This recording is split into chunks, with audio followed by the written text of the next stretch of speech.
কিন্তু আজকে একটা কাপের মধ্যে জিনিস নিয়ে এসেছি। তো চলো তোমাদেরকে বলি এটা কি। এটা কিন্তু কুলেখাড়া, আমার বাজার থেকে যে কুলেখাড়া এনেছিল সেই কুলেখাড়া কিন্তু আমি এইভাবে কাপের মধ্যে ভিজিয়ে রেখেছিলাম। তো এখন আজকে তো সারাদিন বৃষ্টি হয়েছে, তার জন্য এগুলো কিন্তু আমি এখন এখানে বসিয়ে দেবো। আর এগুলো জলে রেখেছিলাম, তো দেখো ছোটো ছোটো পাতাও বেরিয়ে গেছে। আমি তো এখন এটার মধ্যে বসাবো। এই দেখো এগুলো শিকড়ও বেরিয়ে গেছে, জলে রেখেছিলাম, তো এই শিকড়গুলো এখন এর মধ্যে বসিয়ে দেবো।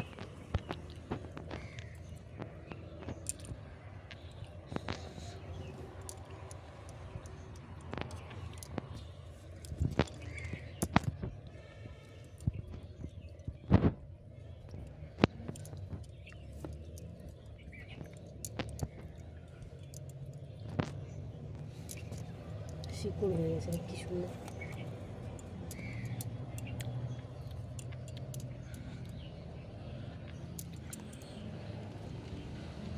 এটা কত বড় বড় শিকড় হয়েছে, তো দেখো অনেক বড় বড় এগুলো শিকড় বেরিয়ে গেছে। তো এগুলো কিন্তু খুব তাড়াতাড়ি গাছও হয়ে যাবে।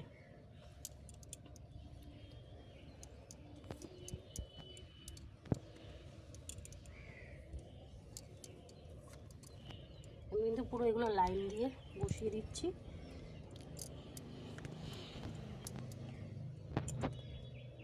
স্টপ করে দেব। তো আমি কিন্তু এগুলো সব লাইন দিয়ে দেখো বসিয়ে দিয়েছি। তো এটা কিন্তু খুব শিগগিরই গাছ হয়ে যাবে। তবে কিন্তু সেই গাছ যখন হবে তখন কিন্তু তোমাদের সাথে অবশ্যই শেয়ার করবো।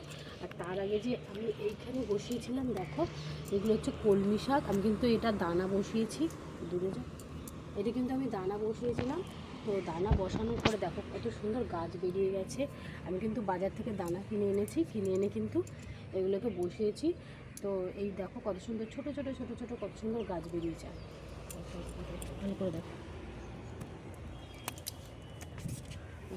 দেখো। তো আমি কিন্তু তোমাদেরকে দেখিয়েছিলাম এই খারকুল গাছগুলো, এগুলোকে কিন্তু খারকুলই বলে। আর এগুলো বাটা খেতে খুব সুন্দর লাগে। আর এগুলো কিন্তু আমার ছাদে হয়েছে। তো এইগুলো কিন্তু আমি রান্না করব, তার জন্য কিন্তু আমি এখন কেটে নেব। সরে যাও। তো এগুলো আমি এখন কেটে নিচ্ছি।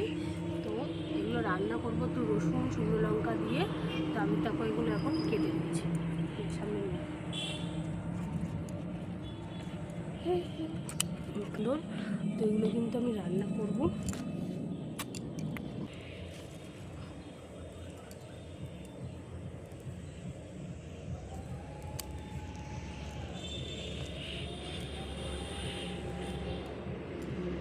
আমি কিন্তু কেটে নিয়েছি, তো এর মধ্যে কিন্তু আবার এগুলো হয়ে যাবে। আমি কিন্তু আমার ছাদ বাগান থেকে এত খারকুল তুলে নিয়েছি, খারকুল পুরো এক ঝুড়ি হয়ে গেছে।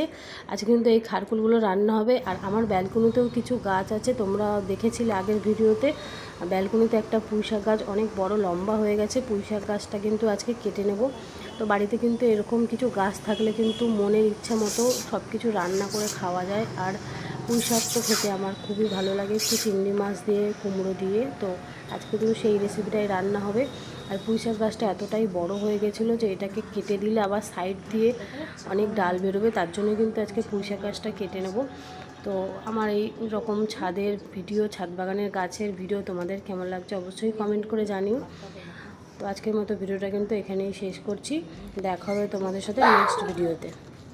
আর আমার এই ভিডিওগুলো তোমাদের কেমন লাগছে অবশ্যই কমেন্ট করে জানিও। তো চলো এখনকার মতো টাটা।